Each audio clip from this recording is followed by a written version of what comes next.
Bugün Türkmenistan halkı, Uluslararası Tarafsızlık Günü'nü ve Birleşmiş Milletler Genel Kurulu tarafından Türkmenistan'ın daimi tarafsızlığına ilişkin kararın kabul edilmesinin 26.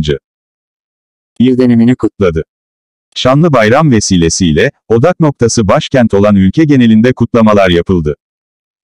Burada, Cumhurbaşkanı Gurbanguly Berdimuhamedov'un katılımıyla, Türkmen halkının yüksek temel ilkelerinin barışçılık, iyi huyluluk ve hümanizm zaferini temsil eden tarafsızlık anıtında bir çiçek bırakma töreni düzenlendi.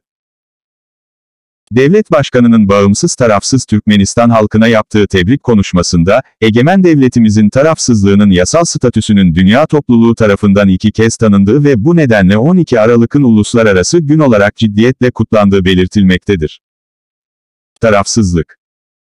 Başkanlık arabası, tarafsızlık anıtının önündeki şenlikli bir şekilde dekore edilmiş meydana gelir. Devlet Başkanı Gurbanguly Berdimuhamedov, Şeref Kıtası askerlerinin sıralandığı ara sokakta yürüyor. Türkmenistan Devlet Marşı çalınıyor.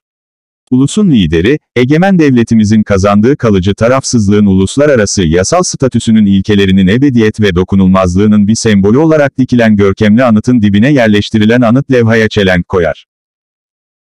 Devlet Başkanı'nın ardından, törene katılanlar tarafından çelenk ve çiçek buketleri bırakılır.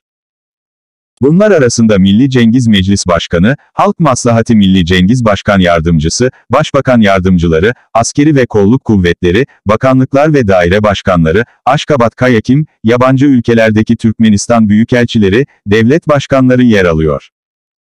Ülkemizde akredite diplomatik misyonlar ve uluslararası kuruluşlar, büyükler, kamu kuruluşlarının temsilcileri, medya ve ayrıca, barış ve güven politikaları uluslararası barış, güvenlik ve sürdürülebilir kalkınmanın sağlanmasının temeli, adlı uluslararası konferansa katılanlar, uluslararası konferansın arifesinde gerçekleşti.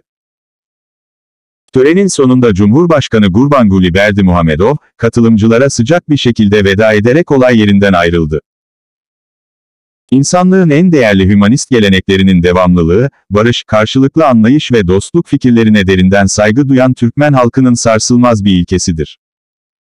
Ve bu nedenle, bugün, Uluslararası Tarafsızlık Günü'nde, Türkmen Televizyonu'nun Vatan Haber programında, ülkemizin her köşesinde şenlikli etkinlikler ciddiyetle ve ilhamla yapıldı.